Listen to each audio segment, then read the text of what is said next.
Hi everyone, my name is Caleb and I worked with Samantha on this project for the past few weeks, and this is our project for the direction we see of Columbia Park. To start off, I'm just going to read a quote from a recent lecture Olafur Eliasson gave. There's this idea that some temporalities are missing from our daily lives, and the information he gave in this talk really spoke to us and the ideas that we're kind of striving for. And he talked about, in regards to climate change and shifting urban context, there's this idea that there's missing temporalities within urban space, and naturalized experience is kind of absent from our lives and it's something that has been severed from us and that we need to bring back and relate to the plurality of human experience through natural experience. Yeah, so jumping right in, a big part of our initial process was, of course, site immersion, which began with initial exploratory sketching and photo taking on site in order to inventory and understand the site a little bit better. I got the chance to visit the site since I'm located near Vancouver and Caleb's in Edmonton, and I was just astonished by the amount of unused space at the park. As I drove to and from the site, I also noticed there was dozens of other parks similar in size to this park, but that were full of people. And we began to wonder how this park could better serve the community. As we began trying to understand the site's current uses and elements, we did this 3D cube drawing, which helped us explore spatial proportions above and below ground. So this drawing helped us understand the processes at work, such as water movement, wind, sun and shade, and access points and movement of people. In summary, our three biggest impressions of the site were vast emptiness, lack of connection, and sameness. The vast emptiness does not serve the current community very well, which means that it's even less likely to serve a future community very well. The site has no clear entry or exit. It doesn't pull people in. There's no sense of connection to a people or a place. There's a lack of diversity, not only in flora and fauna, but also in experiences and emotive qualities. So as we know, the site's undergoing a massive redevelopment. These AXO drawings really helped us visualize in massing, in particular density, and how this change will affect the park and the surrounding areas. And as we move through the rest of the project, we really try to stick to understanding the site with this context that's proposed, because that is the context in which our park would exist.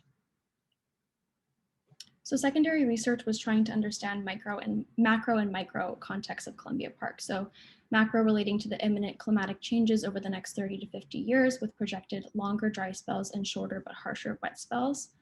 And on the micro level is looking in with Oak Ridge as its community and current and projected shift in demographics and population size, which is something that we really need to take into consideration with our design in the next phase, as the user group would be on a changing spectrum. Our most recent specific research involved justifying other use cases for the park, and we did this by looking at all the surrounding contextual green spaces and found an oversaturation of sports-focused programs, around 256 acres in a 2-kilometer radius to be exact. So that sort of in itself leads to a host of potential problems with the idea of gentrification through sports, costly programs, the lack of accessibility and inclusivity often associated with this type of programming. And so we recognize the opportunities of this site as time for something really different here, turning water into a program rather than a constraint, and building upon the blue-green infrastructure from the city. In terms of constraints, we see the site's constraints as dealing with a shifting site condition. For example, the amount of shade that's cast by these new buildings, the general atmosphere that is created in a park that is surrounded by towers, working with a changing climate and working with a shifting demographic that comes along with this new development. So that brings us into the general idea of our design concept for this park. It's kind of based on that idea again of focusing on temporalities and ephemeral experiences with water in its different forms. We wanted to design a park that focuses on varying climatic changes, working with the shifting densities of this urban environment, and blending natural form with geometric. We wanted to design something inclusively and using the ideas of environmental psychology to provide a space for users that both is immersive and restorative, and nondescript as to one user group or social class. In this sense, we used water as an anchoring ephemeral experience to offer a range of experiences of our users. It can be interacted with indiscriminately. It can be enjoyed holistically, just regardless of the people encountering it. And we also wanted to create a park that, with the changing seasons, can be explored in pouring rain or in the scorching heat. And then on the next slide, we have also wanted to illustrate the idea that our park prerogatives were not only directed towards humans, but we can focus on things like ecosystem and biodiversity services, letting us reach the ideas of the Rain City strategy and the city's biodiversity goals.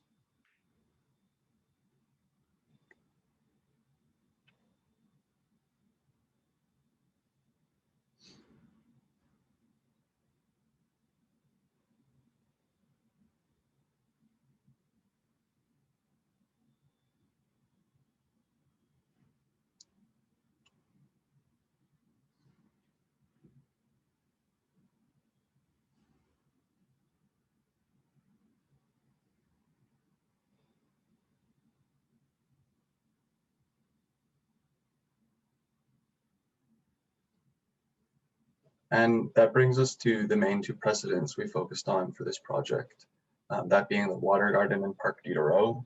These both inspired us through their utilization of the seasons and water.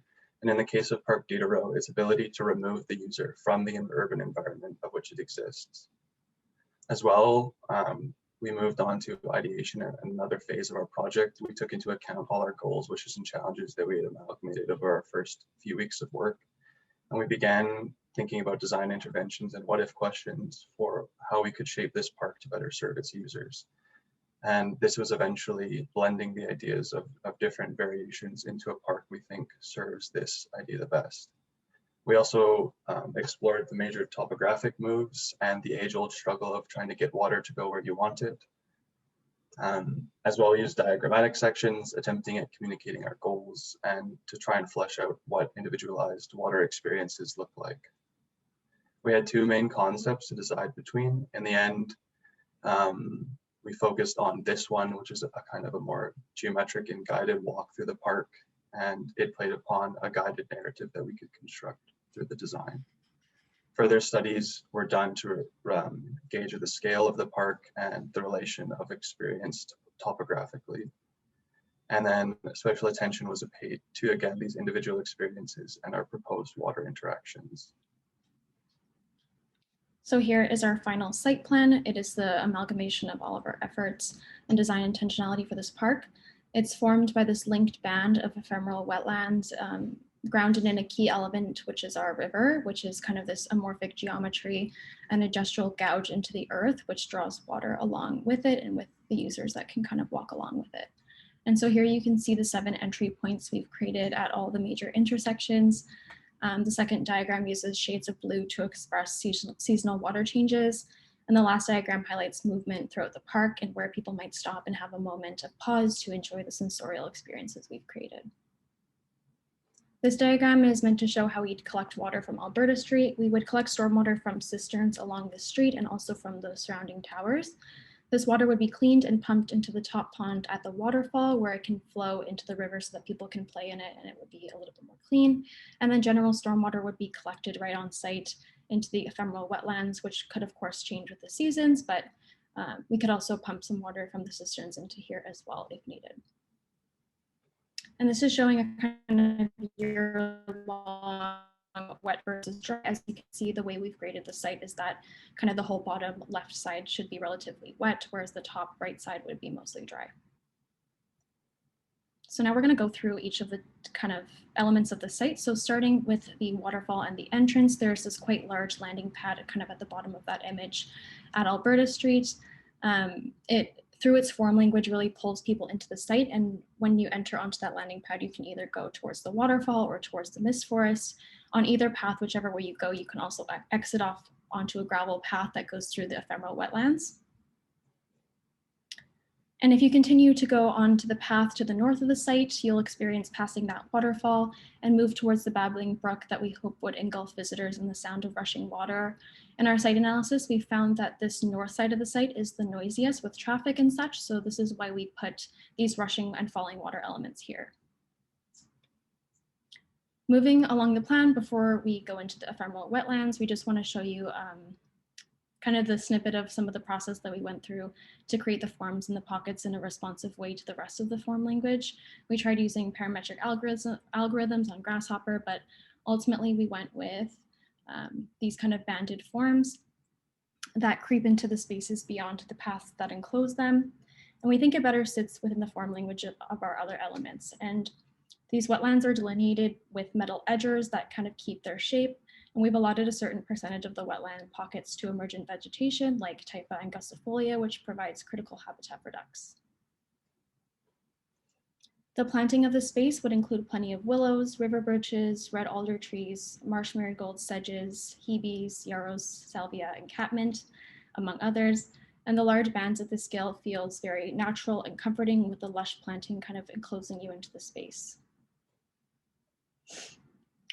As you pass the wetlands and the babbling brook, you can exit off a raised path onto this lawn, which we've strategically placed in the space that receives the most constant sun exposure. And then we have specimen trees to cast some shade on the site so it's not super hot. So things like Russian olives, weeping katsura, black locusts.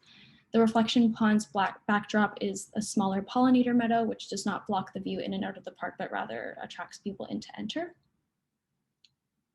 And then as you continue down to the south side of the site, we have a small pond that visitors can walk on top of a metal grate boardwalk so that you can kind of see what's underneath you at all times, and stand under this tin roof structure. So all the water from the river flows into a drain here at the center of the structure. And we imagine it would be really neat to be under this tin roof where you can hear the sound of the water entering underneath you and it kind of echoes around you. Or this might be a place that you really want to be when it's raining all winter. And then another element on the kind of opposite side of the spectrum is a place that you want to be when it's hot all summer and super dry, and that's the mist forest. So the mist forest is exactly what it sounds like. It's an enchanting place. You can walk in again over that metal boardwalk and feel the moisture on your skin and see the clouding of the moisture in the shrubs and the trees. So this is kind of a diagrammatic illustration of how we wanted to visualize the topographic moves of our park. Within the original site context, like Stephanie mentioned, there's not a lot of topography. It's about 5 or 6 meters in elevation change over 220 meters. But we kind of wanted to look at this not as a problem, but as a solution to make and work within topographic changes to kind of design this park that utilizes the 5 to 6 meters, doesn't block the views into the park. Especially because with the new developments coming up, these apartment buildings are going to be a key viewing place of our park, and we wanted to make it accessible for viewing and also users within our space. This is a clearer look at the types of planting and greenery that we will have in our park, as well as the overarching amount of water that we plan to have, and then just an exploded axo of the different layerings that we're using to construct this park with.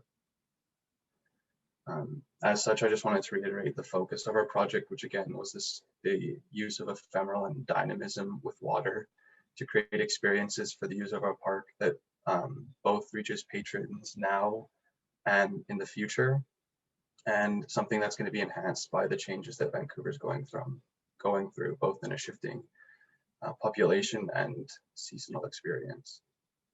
But yeah, that's our project. We would encourage any comments. But yeah, thank you for listening to us.